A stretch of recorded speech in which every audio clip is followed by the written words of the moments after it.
죽음 이후 사후세계의 비밀, 환생을 결정짓는 카르마의 법칙. 모든 인간은 환생하기 전 사후세계에서 100년 정도의 시간을 보낸다. 사후세계에서 보내는 시간은 영혼마다 다르다. 전생의 다양한 체험을 통해 지성과 지혜를 체득했느냐에 따라 달라지기 때문이다. 그뿐만 아니라 전생에 자신이 했던 생각과 말과 행동이 선했는지 악했는지에 따라 영혼 세계에 머무는 시간이 정해진다. 사후세계에 있는 영혼들 대부분은 인간으로 환생하는 것을 좋아하지 않는다. 아니, 불안해하고 두려워한다는 것이 좀 더 정확한 표현일 것이다. 그들은 우리가 사는 이 지구 행성이 슬픔과 고통으로 가득 차 있으며 얼마나 복잡한 곳인지 잘 알고 있기 때문이다. 환생하면 적어도 80에서 100세 정도는 살아야 한다. 요즘 시대를 살아가는 사람들의 모습을 보면 산다는 말보다는 버틴다는 말이 더 적합하다는 생각마저 든다. 무표정한 사람들의 얼굴에선 웃음기라곤 찾아볼 수 없다. 극도로 예민해져 있는 표정, 아무런 감정이 드러나 있지 않은 얼굴을 보고 있노라면 때론 살기마저 느끼게 된다.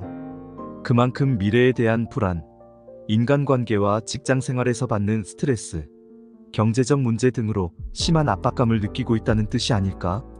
그래서 사후세계의 영혼들은 지구 행성에 환생하는 걸 두려워하는 것일 테고, 하지만 윤회 시스템을 벗어나지 못한 영혼들은 수천 번, 수만 번 윤회를 거듭해야 한다.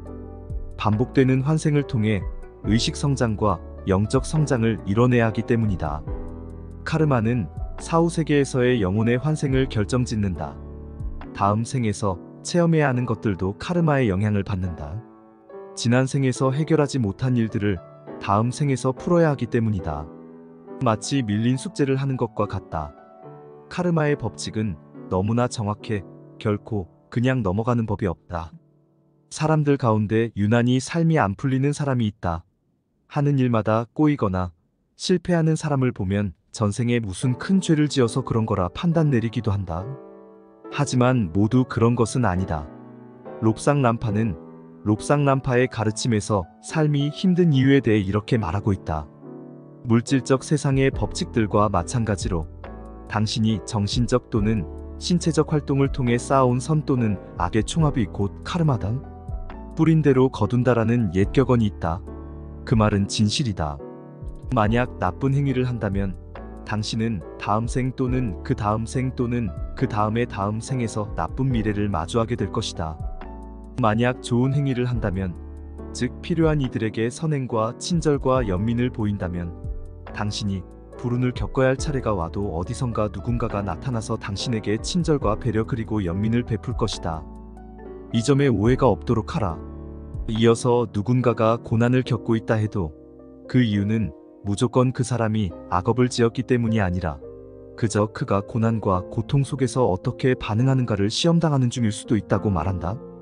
그것은 고통을 통해 다소 불순하고 이기적인 인간성을 떨어내는 정련의 과정일 수 있는 것이다. 왕자든 거지든 간에 모든 사람은 이른바 생의 수레바퀴, 즉 끝없는 존재의 쳇바퀴를 따라 돈다. 당신은 이번 생에서는 왕일지 모르지만 다음 생엔 비렁뱅이가 되거나 일자리를 얻지 못해 이 도시 저 도시를 떠돌거나 강풍 앞에 낙엽과 같은 신세를 면치 못할 수도 있다. 롭상람파는 많은 사람이 카르마에서 간과하고 있는 부분을 지적하고 있다. 어떤 사람의 삶이 너무나 비참하다고 해서 꼭 카르마 때문만은 아니라는 것이다. 그가 사후세계에 있을 때 지금의 삶을 계획했다는 것이다. 시련들을 통해 깨달음을 얻을 목적으로 말이다. 물론 사람들 대부분이 겪는 힘든 일들은 사후세계에 있을 때 필요에 따라 자청한 것들이다. 그건 영적 성장에 도움이 되는 일이기 때문이다. 명화에게 말을 걸다라는 책을 펴내고 화가로 활동 중인 김규빈 작가가 있다. 42살인 그녀는 갑자기 닥친 시련을 축복으로 바꾼 용기 있는 사람이다. 그녀의 이야기를 들어보면 삶을 살면서 겪게 되는 시련들이 얼마나 고마운 것인지 깨닫게 될 것이다. 김규빈 작가는 가야금 연주를 들으면서 독서하는 걸 좋아하는 평범한 삶을 살아가고 있었다. 그녀에게는 어린 두 딸과 사랑하는 남편이 있었다. 그런데 어느 날 예기치 못한 시련이 닥쳤다. 결혼 4년 만에 남편이 갑작스러운 교통사고로 세상을 떠난 것이다. 작별 인사를 할 겨를도 없이 말이다. 남편이 세상을 떠난 후 그녀는 방과 후 미술 강사로 활동하면서 생계를 책임져야 했다. 그러나 방과 후 수업으론 고정적인 수입이 보장되지 않아 늘 경제적으로 힘들었다. 경제적 자유인이 되기 위해 수많은 유튜브 영상들을 보고 책들을 읽고 유명 작가, 강연가들의 강연도 들었다.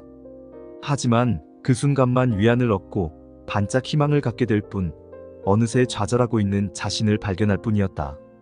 그러던 중 우연히 나의 유튜브 영상과 내가 쓴 책을 읽고 상담 신청을 하게 되었다.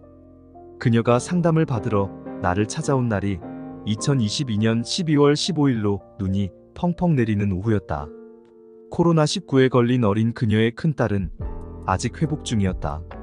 그녀는 내가 쓴 책 내용 중 성공해서 책을 쓰는 것이 아니라 책을 써야 성공한다 라는 문구를 보고 부의 추월차선이 무엇인지 깨달았다고 했다. 나는 그녀와 상담하면서 앞으로 그녀의 삶이 크게 달라지리라 직감했다. 그녀는 5주 책쓰기 교육과정에 등록했다.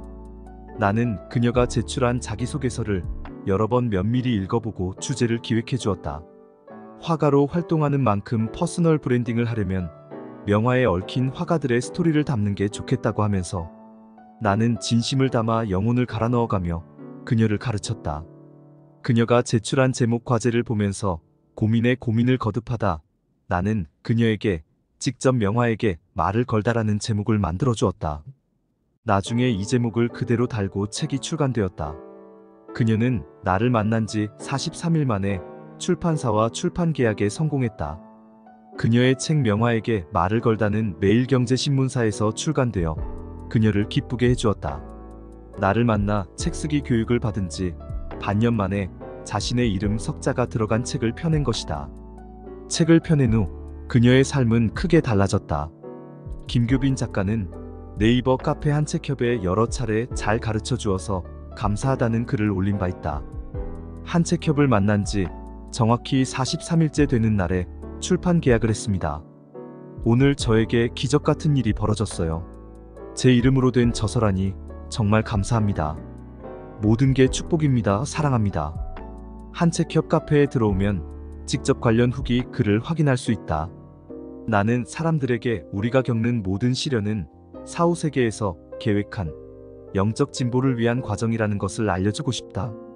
시련을 겪는 과정엔 괴롭지만 극복하고 나면 자신이 한층 단단해지고 성장했음을 알게 된다. 시련이 없었다면 깨닫지 못했을 것들을 배우게 된다. 이것이 우리에게 시련이 필요한 이유다. 사후세계에서 우리가 자신의 시련을 계획했기 때문에 시련을 이겨낼 수 있는 열쇠도 우리 자신이 갖고 있다. 다만 사람들 대부분이 영성과 사후세계의 이치에 대해 알지 못하기 때문에 좌절하는 것이다.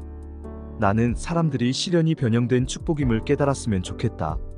시련이라는 포장지를 열어보면 그 안에 자신에게 필요한 여러 가지 선물이 담겨 있음을 알게 될 것이기 때문이다.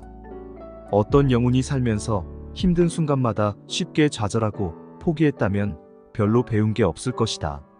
젊은 나이에 힘든 시련을 만나 자살한 영혼은 이번 생에서 배워야 할 것을 제대로 배우지 못한 것, 창조주로부터 부여받은 생명을 쉽게 저버린 것에 대한 책임을 져야 한다. 좋게 말하면 책임이고 무섭게 말하면 영의 세계의 벌칙을 받아야 한다. 이들과 다르게 최선을 다해 삶을 살다가 자연사한 보통 영혼들은 100년 정도의 시간을 사후세계에서 보낸 후 다음 생을 부여받아 환생하게 된다.